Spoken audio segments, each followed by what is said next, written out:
Welcome to Intermittent Fasting for the Win. I'm Mike Saunders, author of the book Intermittent Fasting for the Win. And I'm Jalene longtime faster, preschool teacher, health advocate, and fitness coach at Curves Clubs for Women. Join with us as we endeavor to help you become more knowledgeable about intermittent fasting. Whether it be an interview with a fellow faster or a podcast featuring a particular subject, we will be sure to give you the tips and information to make you a winner when it comes to IF.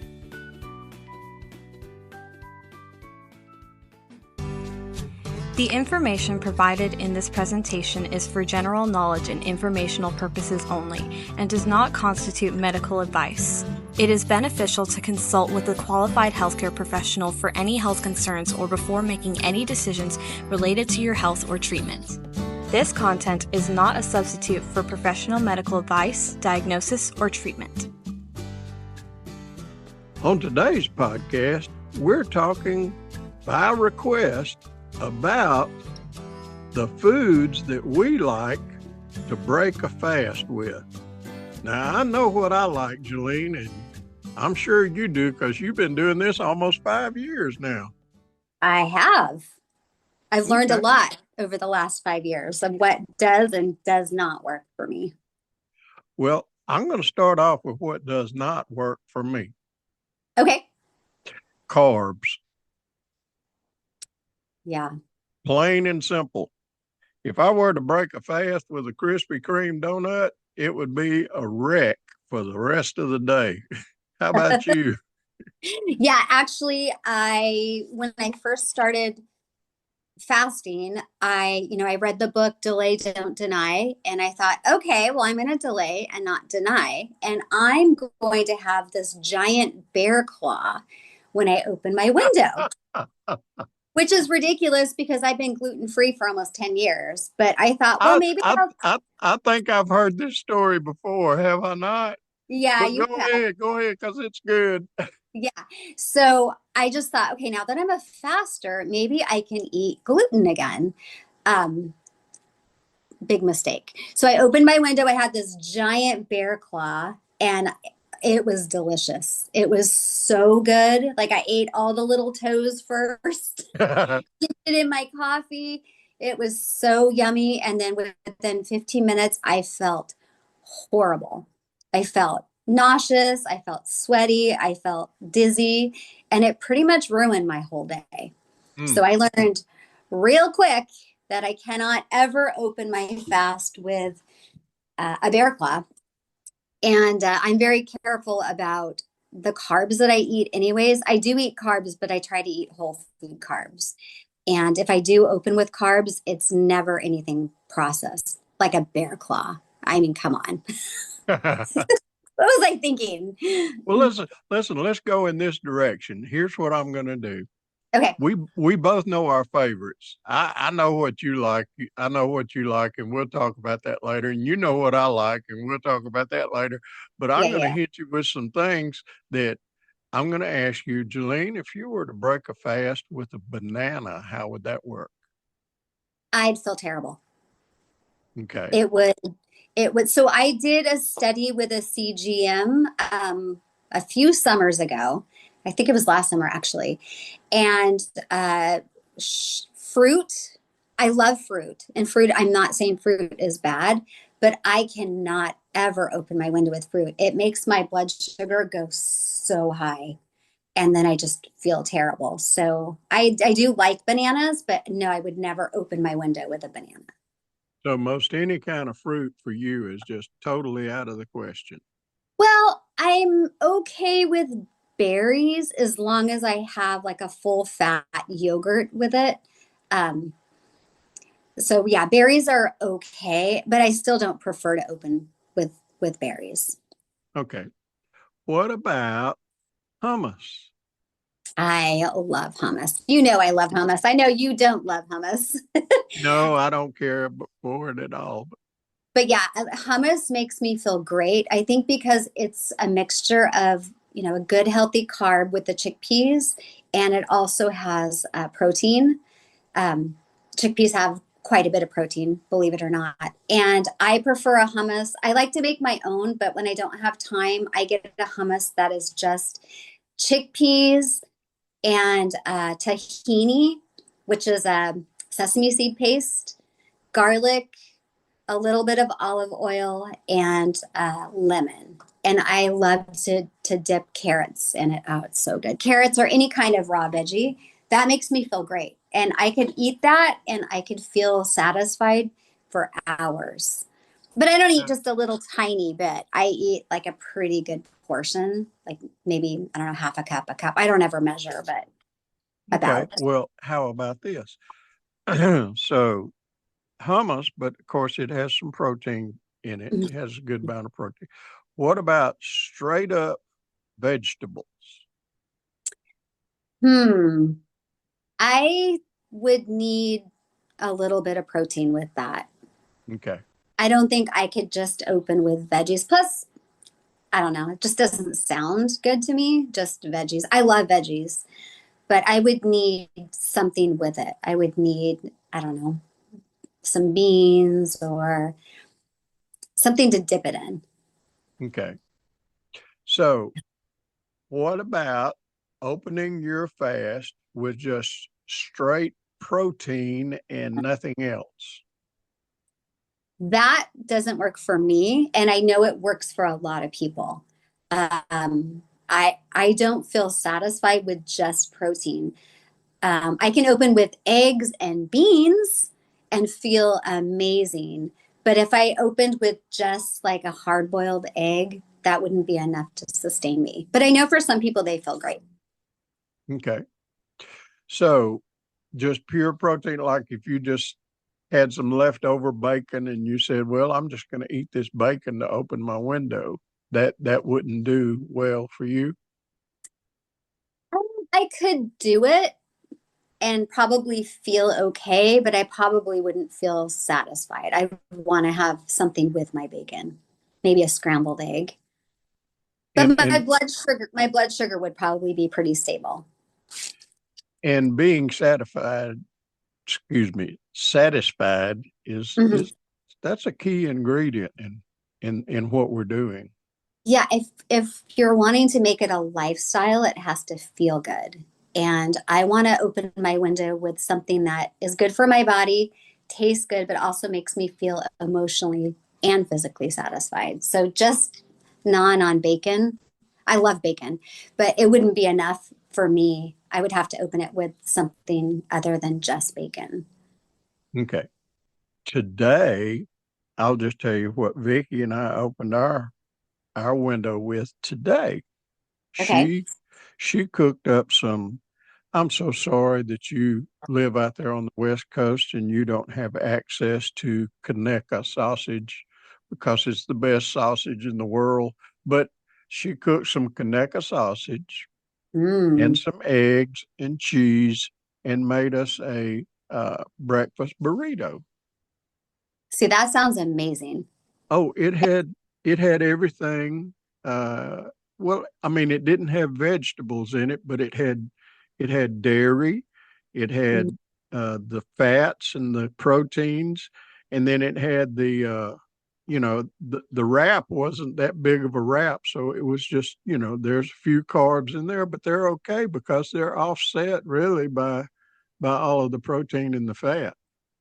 That sounds amazing. And if you wanted to add veggies, you could add like just a little side of kraut or Oh salsa. yeah, oh yeah. But yeah, that sounds amazing.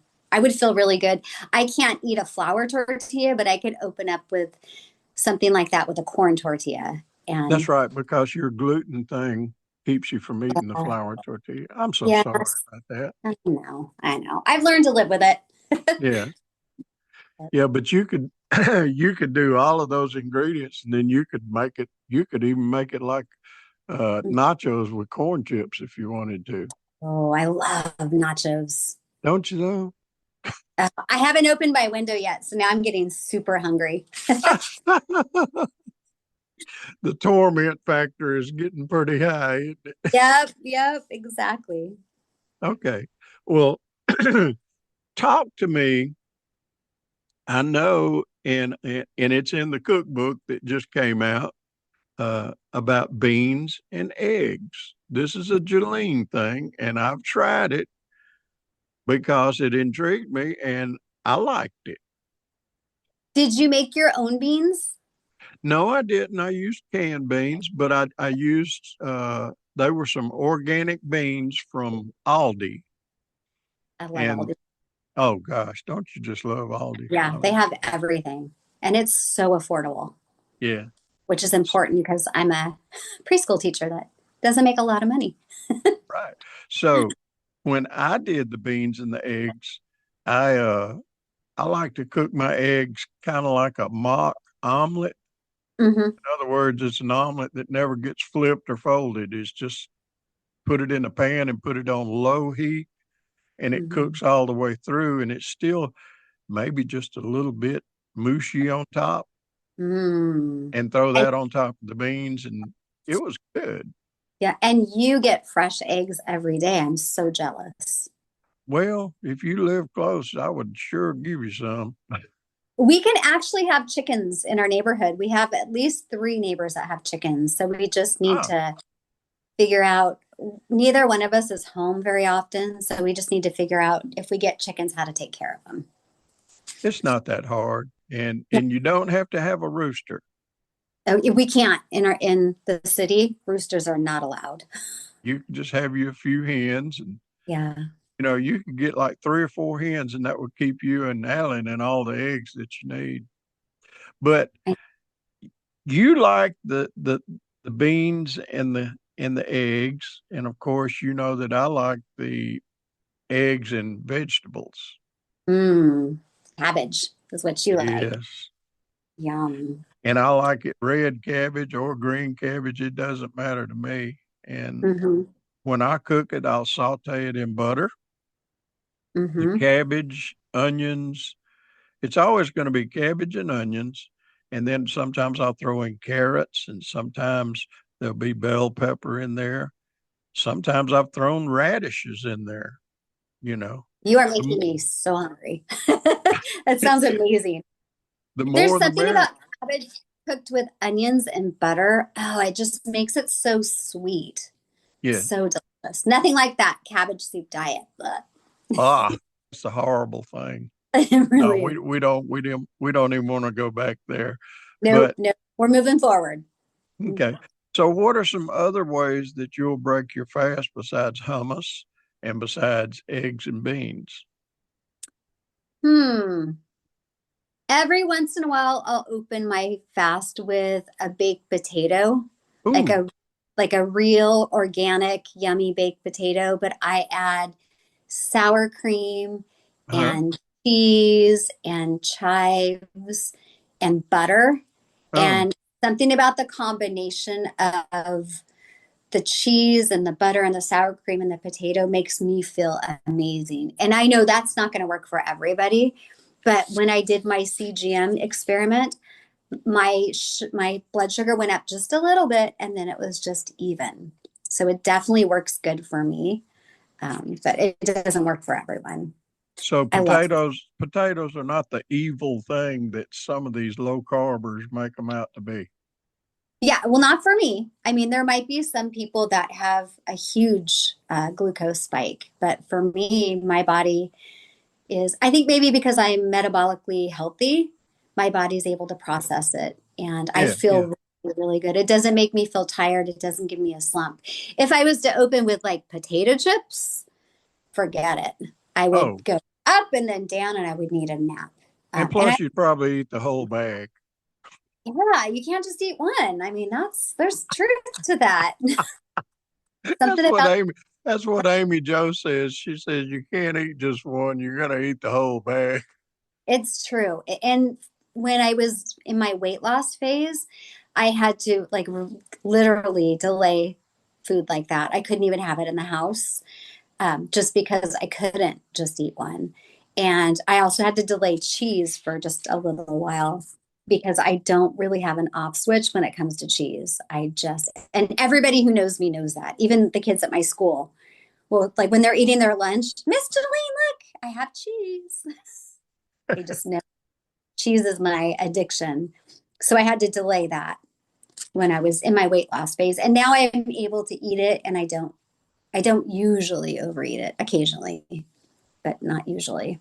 Well, now there's a sweet lady who's I believe matter of fact, I know for certain she's on your group and my group both. Shabila, you know Okay. who I'm talking? Okay, Uh-huh. Shabila. Now she will break a fast with eggs and a sweet potato. Yeah, that sounds amazing to me. And she says she can get a big sweet potato and cut it into 4 pieces and use it for 4 days. Wow. Yeah. I don't know if I could do that. I think I'd eat the whole thing.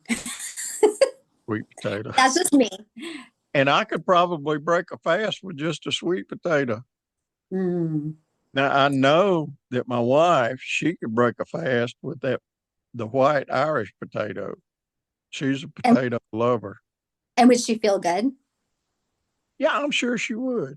I think she I would. kind of think, at least for me, because my heritage is Scottish Irish, that maybe potatoes work for me because it's part of my DNA. I don't know. It's just my my own research and thoughts. Well, It works great.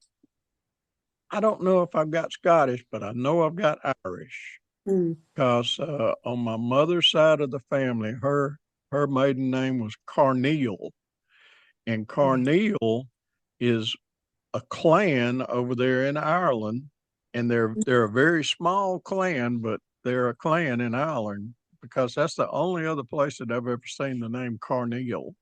Interesting. My maiden name is Ellis, and that's a very Scottish. Yeah. Yeah. So I guess I get the potato thing, and especially the sweet potato thing from those Irish roots too. Mhm. But Yeah. but as far as other things to break the fast with, uh, like I said, I just do not do well with carbs. Yeah. It's got to be something substantial. And even if there's no meat involved, it's still got to be something substantial. It's got to have some vegetables. Uh, it's got to have more in it than just a donut, you know? Yeah, I totally agree. When I first started fasting, the first probably 2 or 3 months, I would open my window with a Lara bar. I A don't know if who? it's called Lara, Lara, I and don't know if I know that. yeah, it's a bar that only has like minimal ingredients. It's like dates and peanuts and dark chocolate. Huh. And back then, I thought it was a great way to open my window, and I felt okay. But the more research that I did, the more I started learning about ultra processed foods. I decided I wanted to try something else. And then I started to incorporate eggs and hummus and beans. And I was like, whoa, no, I feel way better with real food and not processed food. But it took me a while to figure that out. I thought it was, and the Lara bar has a lot of protein. So I thought I was opening it up with something healthy. I was still a little bit stuck in that diet brain where, it was ultra processed diet food, and it was good for me. And, now I know better. You just don't know what you don't know until you know it. Well, I would encourage everybody out there who's just getting started with intermittent fasting, if you if you say to yourself, well, I'm listening to this and I realize that I might need some protein when I break my fast. Mm-hmm. And I love this protein bar over here. I would encourage you to look really closely at that protein bar because chances are it's going to have some things in there that you really might not want to put in your body. Exactly. And you know what I would never open my window with? A protein drink or shake. Yep. Never. And I Yep. know some people swear by it and love it, but to me, it's just so ultra processed, and it doesn't make me feel at all satisfied. And I don't feel like it does anything for my body. I would rather eat real food. I'd rather eat just bacon, Yeah. like you were saying. Well, here's something else to think about that protein bar or that protein shake. Okay. It's going to have some stuff in there. It's going to have some ingredients that the names, you can't even pronounce them. You know what I'm saying? Yeah, I know exactly But what you're saying. also, and those may be bad for you, but also I guarantee you it's going to have some things in there that make it addictive. Yeah. It's Because going to make you our lovely food industry has come to find out that they can put these ingredients in there that actually make it us want more and more of that product. I was just reading an article. It was actually research on PubMed, and artificial sweeteners that people think are really good for them cause fatty liver. Yes. And that's so scary. And you don't even realize how much like sucralose is in our food. Like you don't even realize it. Sucralose and just all the different artificial sweeteners. I've got loved ones and friends who live off of diet sodas. Yeah. Cringe when I think about what it's doing to their liver and their insides, you know. And your body just doesn't know how to process that. No, and it so doesn't. it processes it as into your fat, Yeah. and gives you fatty liver and a lot of other. I'm So allergic listen, to. Sorry. final question. Okay. This is Wow. the last question. Okay. Okay.